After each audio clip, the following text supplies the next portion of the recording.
একটা বিড়ালকে বেঁধে রেখেছিল এক মহিলা, খাবার দেয় নাই, কষ্ট দিয়েছে।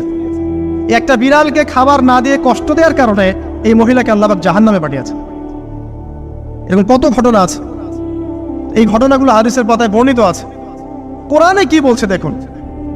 কোরআনের আমি কয়েকটা পয়েন্ট আপনাদেরকে খালি বলছি, এটা নিয়ে আমি সকালে ভাবছিলাম। আল্লাহ পাক আদম আলাইহিস সালামকে সৃষ্টি করেছেন আমরা সবাই জানি, কিন্তু আল্লাহ পাক সূরা সাদের মধ্যে বলছেন ইবলিসকে, হে ইবলিস, তোমাকে কিসে বারণ করলো আদমকে সিজদা করতে, যে আদমকে আমি নিজের হাত দিয়ে সৃষ্টি করেছি। আল্লাহ রাব্বুল আলামিন যে আমাদেরকে এত যত্ন করে ভালোবেসে সৃষ্টি করেছেন, এটা কি আল্লাহ পাকের দয়ার নিদর্শন নয়? মহাবিশ্বের অন্য কোন মাখলুক সৃষ্টির ব্যাপারে আল্লাহ পাক বলেন নাই খলাকতু বিয়াদাই, আমি নিজ হাতে তাকে সৃষ্টি করেছি। শুধু সৃষ্টি নয়, সৃষ্টি করার পর আল্লাহ পাক তাকে সমস্ত নাম শিক্ষা দিয়েছেন।